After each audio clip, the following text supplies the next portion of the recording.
Hi everyone. तो आज के सारा दिन আমার পড়ানো নেই, তো ভাবলাম চলো একটা ব্লগ শ্যুট করা যাক। অনেক দিন বড় ব্লগ শ্যুট করিনি, তো চলো দেখা যাক আজ সারাদিন আমি কী কী করি, তোমাদের সঙ্গে সেটাই শেয়ার করবো। আজকে আমি সকাল 9টায় ঘুম থেকে উঠেছি। ঘুম থেকে উঠে ফার্স্ট কাজ যেটা ঘরটাকে পরিষ্কার করে নেওয়া।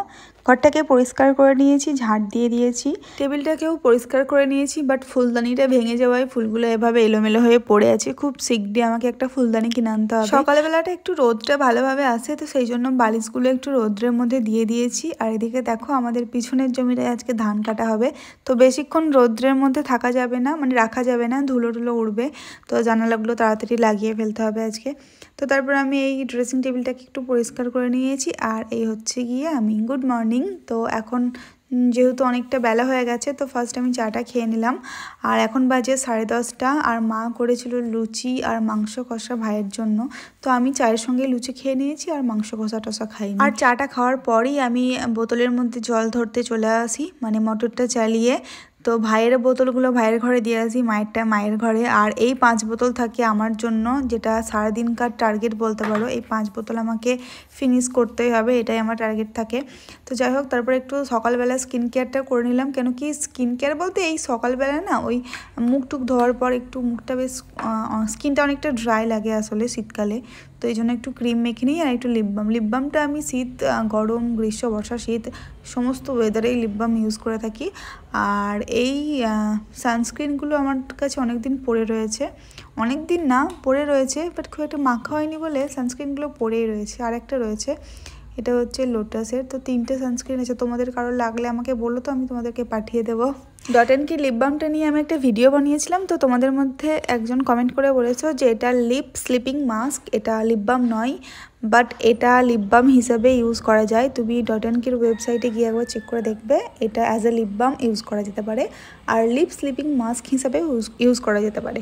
তো যাই হোক, আমি ছাদ দিয়ে চলে গেছিলাম, একটু রৌদ্রের মধ্যে জামা কাপড়গুলো মেলে দিয়ে এলাম, গাছগুলো একটু দেখতে এলাম। আমার এই ড্রাগন গাছটা কী যে হয়েছে, মানে এই গাছগুলো দেখলে আমার মন খারাপ হয়ে যায়। গাছ দেখলে মন ভালো হবে কি, মন খারাপই হয়ে যায়। কেন কি আমি গাছগুলো যত্ন করতে পারি না তো।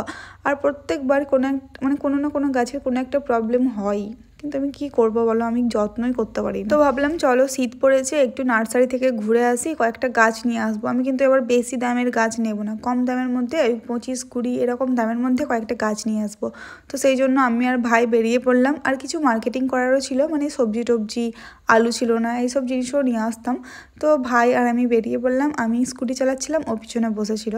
তো তারপরে আমরা ওখানে গিয়ে কয়েকটা গাছ দেখলাম, নিয়ে আসার জন্য বললাম প্যাক করে দিতে। তারপরে হঠাৎ কি মনে হলো যে আমরা 2 দিন পর তো গ্রামের বাড়ি যাব, তখন আর জল দেওয়ার মতো কেউ থাকবে না, ওই দিদিকে বলে যেতে হবে, ওই বিরক্তিকর একটা ব্যাপার।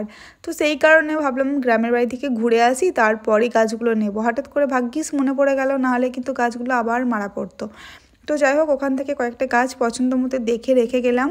আর 2 দিন পর আসলে কী হবে বলো তো, ফুলগুলো বেশ ফুটবে, তো বুঝতেও পারবো কোন ফুলটা কেমন দেখতে হয় না হয়। কেন কি ফুল গাছ সম্পর্কে আমার সেরকম কোনো জ্ঞান নেই। আর গাছ কিনে নিয়ে গিয়ে লাগিয়ে দিলেই হবে না, তাকে মেনটেন করাটাও অনেকটা বড় ব্যাপার, যেটা আমার দ্বারাই সম্ভব হয়ে উঠছে না। তো যাই হোক, আমি গাছ তো নেবই, কয়েকটা ফুল গাছ। শীতকালে ফুল গাছ না নিলে কেমন ঘরটা ফাঁকা ফাঁকা লাগবে। যাকে ফুল গাছটা পরের বার যখন আসবো তোমাদের সঙ্গে শেয়ার করব আমি কী কী নিলাম। এখন বাড়ি যাওয়া যাক। তো এখন আমি বাড়ি চলে এসেছি, আর এসে আমাকে এখন কাজ করতে হবে, যেটা হচ্ছে ঘর মুছা। আমার ডেলি রুটিনের মধ্যে পড়ে, তো ঘরটাও মুছে নেবো আমি। তারপর স্নান সেরে একটু ঘুম দেবো। অনেক ক্লান্ত হয়ে গেছি, মানে সকাল থেকে কাজ করছি বেশ মোটামুটি ভালোই। যদিও আজকে পড়ানো ছিল না, পড়ানো থাকলে আবার বেশিই ক্লান্ত হয়ে যায়। মানে আমার স্টুডেন্টগুলো এত বিচ্ছু, এত বকায় কি বলবো। কোনো দিন একটু বেলায় পড়ানো থাকলে না, মানে এখন তো একটু শীত পড়েছে, তো ভাবি এসে স্নান করব, কিন্তু এসে ওই ঘরটার মুছে স্নান করতে গিয়ে না 2:30 বেজে যায়। তো ওই টাইমটা আমার খুব বিরক্ত লাগে, এসে ঘর মুছতে গিয়ে। একে তো বকে এনার্জি শেষ করে চলে আসি, তারপর এসে ঘর মুছতে খুবই বিরক্ত লাগে। আগে তো একজন দিদি আসতো, এই 15-20 দিন হচ্ছে আসছে না। তো আমাদের এখন একজন খুব দিদির দরকার আর কি, যে আমাদের কাজে একটু হেল্প করবে। স্নান সেরে এখন একটু ক্রিম ট্রিম নিয়ে বসেছি। আর শীতকালে বুঝতেই পারছো, ক্রিম না মাখলে যে হাত পায়ের যে অবস্থা হয়, যাকে এখন আমি খাবো। আজকে আমাদের সিম্পল ডাল ভাত হয়েছিল আর কি। তো তারপর আমার 2টো ভিডিও শ্যুট করার ছিল, একটা লিপ বামের আর একটা এই ব্যাগটা নিয়ে।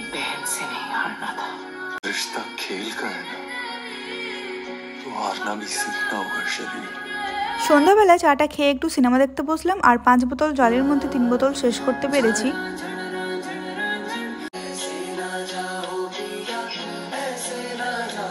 তারপর একটু বন্ধুদের সঙ্গে গল্প করছিলাম। রাত্রে খাওয়া দাওয়ার পর 1 গ্লাস করে গরম জল আমি খাই। তো ওটা খেতে খেতেই বাকি যে সিনেমাটা ছিল একটু শেষ করার, তো ওটাই করছিলাম। সিনেমাটা দেখছিলাম আমি দোপাত্তি।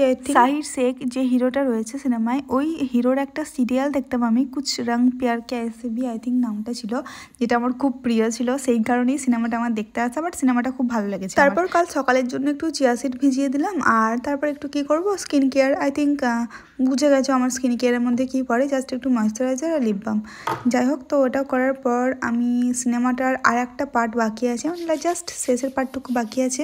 আসলে আমি একটু করে সিনেমা দেখছিলাম, একটু করে অন্য কাজ করছিলাম, একটু করে ফোন ঘাঁটছিলাম, তাই সিনেমাটা দেখতে দেখতে পুরো রাত হয়ে গেল।